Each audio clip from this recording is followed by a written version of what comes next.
Hello viewers, আসসালামু আলাইকুম। তো আজকে আমি দেখাবো চেহারাকে কিভাবে স্মুথলি এডিটিং করবেন। তো এটা আজকে আমি শিখাবো। তো চলুন বেশি কথা না বলে ভিডিওতে চলে যাই। তো প্রথমে আমরা পিক্স আর্ট অ্যাপ্লিকেশনটি করে নিব। ওপেন করার পর এখানে প্লাস চিহ্নতে ক্লিক করে দিব। তো দেওয়ার পর আমরা যে ফটোটির স্মুথিং এডিটিং করব তো সেটা এখান থেকে সিলেক্ট করে নিব। তো জাস্ট এক্সাম্পল স্বরূপ আমি এখান থেকে একটি ফটো সিলেক্ট করে দিব। তো জাস্ট এটা সিলেক্ট করে নিলাম। তো করার পর চলে যাব আমরা টুল অপশনে যাওয়ার পর এখানে ব্রাইটনেস যে অপশনটা রয়েছে তো আপনারা সেখানে ক্লিক করে দিবেন।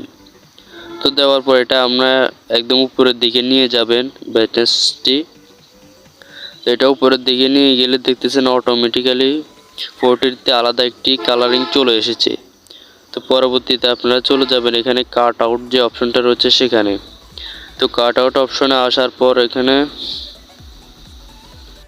যাওয়ার পর আমি চলে যাব পেন্সিল যে চিহ্নটা রয়েছে এটার উপরে চলে যাব। তো এটার উপরে ক্লিক করে দিলে দেখতেছেন এখানে আপনার যেখানে ক্লিক করবেন শুধু এটা স্মুথলি হয়ে যাবে। তো জাস্ট আমি চেহারাটা এখান থেকে কাট আউটিং করে নিচ্ছি। তো ভালোভাবে কাট আউট করে নেবেন আপনারা জুম করে, যে যতদূর পর্যন্ত আপনাদের দরকার পড়ে ততদূর। তো এখানে আমি ভালোভাবে করে নিব।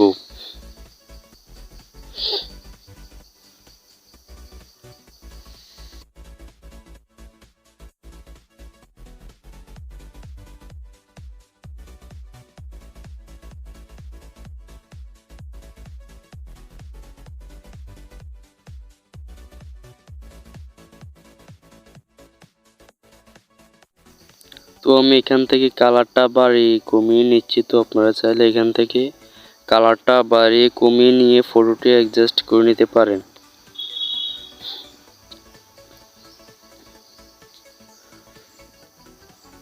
তো ফটোটি ভালো একটি কালার চলে আসলে এটাকে আমরা ফাইনালি টিক মার্কে ক্লিক করে সেভ করে দিব।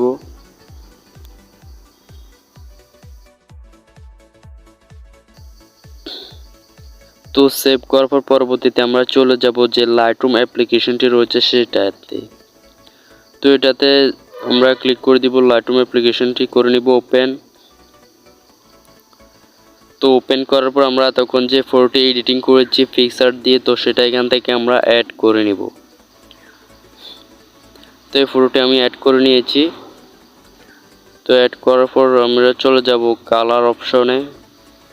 কালার ক্লিক করার পর যে দ্বিতীয় যে কালারটা রয়েছে তো এটাতে ক্লিক করে দিব। তো দেওয়ার পর আমরা যে প্রথম যে লেয়ারটা রয়েছে এটাকে করে দিবে আমরা 97-তে রাখবো। তো দ্বিতীয় যেটা রয়েছে এটা শুধু 4 পর্যন্ত আমরা রাখবো। তো রাখার পর দেখতেছেন ফটোটি অটোমেটিক্যালি খুবই সুন্দর একটি কালার চলে এসেছে। তো এটা সেভ করার জন্য আমরা উপরে শেয়ার আইকনে ক্লিক করে দিব সেভ।